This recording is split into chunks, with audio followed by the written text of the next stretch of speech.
जो रणनीति हमने पहले ली थी ना वही सही थी। मुझसे ना एक गलती हुई, एक थोड़ा सा टेम्पटेशन में जो आकर हमने उस दिन अगले हफ्ते की निफ्टी कॉल्स की बात कर ली थी, बट अदरवाइज जो एक ओवरऑल व्यू था ना हमारा कि आप चुनिंदा शेयरों में लॉन्ग रहें और निफ्टी पुट लेकर अपने आप को हेज कर लें, वही सही था।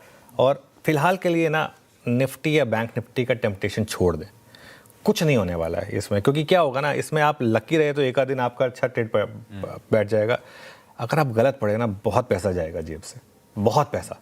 इसके लिए निफ्टी और बैंक निफ्टी का अभी के लिए कुछ समय के लिए टेम्पटेशन छोड़ दें, फोकस करें उन कंपनियों पर जिनके एक तो Q4 के नंबर्स अच्छे आए और Q1 का आउटलुक भी काफ़ी स्ट्रांग है उनका, और जहाँ पर थोड़ा सा एक कंपनीज की कमेंट्री जो है ना वो काफ़ी अच्छी थी। सिर्फ नंबर अच्छे नहीं होने चाहिए Q4 के, आगे की कमेंट्री भी अच्छी होनी चाहिए।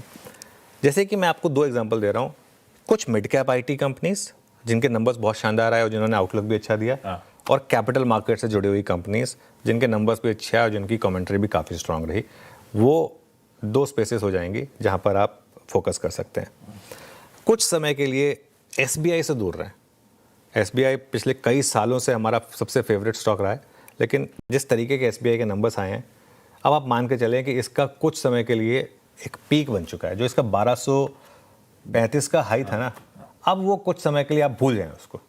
एटलीस्ट अगले 3 महीने तो भूल ही जाएं। अगले 3 महीने तो नहीं आने वाला है वो, उसके बाद भी नंबर्स अगर अच्छे आएंगे तभी आएगा, वरना उसको भूल जाएं आप। और इवन HDFC बैंक और ICICI बैंक से कुछ समय के लिए दूर रहें। क्यों? क्योंकि ये 2 स्टॉक्स में कोई भी रैली आपकी नहीं टिकेगी, क्योंकि इनमें अगेन हायर लेवल पे लोगों की FIS की बड़ी सेलिंग आएगी और यहाँ भी ग्रोथ कोई बहुत ज़्यादा नहीं है इस वजह से, और यही मार्केट आपको बता भी रहा है।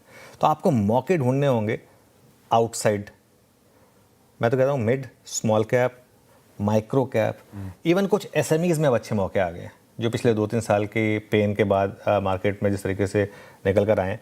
अब देखिए, एक ओवरऑल अगर मार्केट बड़ा गिर गया तो मिड कैप और स्मॉल कैप भी गिरेंगे, लेकिन अगर मार्केट की निफ्टी पर गिरावट जो है वो मेजर्ड रही, फॉर एग्जांपल निफ्टी पर गिरावट, अब हमने लो कितना देखा था निफ्टी का 22,200 का, 22,182 टू बी प्रिसाइज, 6 महीने का चार्ट रख दीजिए, 22,182 हमारा लो था, और वहाँ से अब हम करीब करीब अभी भी 2,000 पॉइंट ऊपर ही हैं निफ्टी पर। 22,182 का लो था, आज 24,182 पर, 2,000 पॉइंट ऊपर ही है।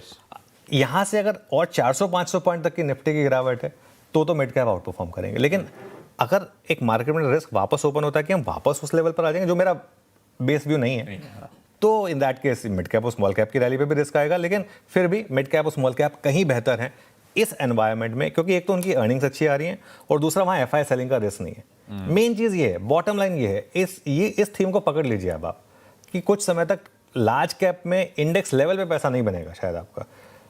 ऐसा नहीं कि इंडिविजुअल लार्ज कैप में भी अच्छे पैसे मिल जाएंगे, लेकिन ओवरऑल थोड़ा सा ब्रॉडर मार्केट पे फोकस करना होगा आपको। बढ़िया।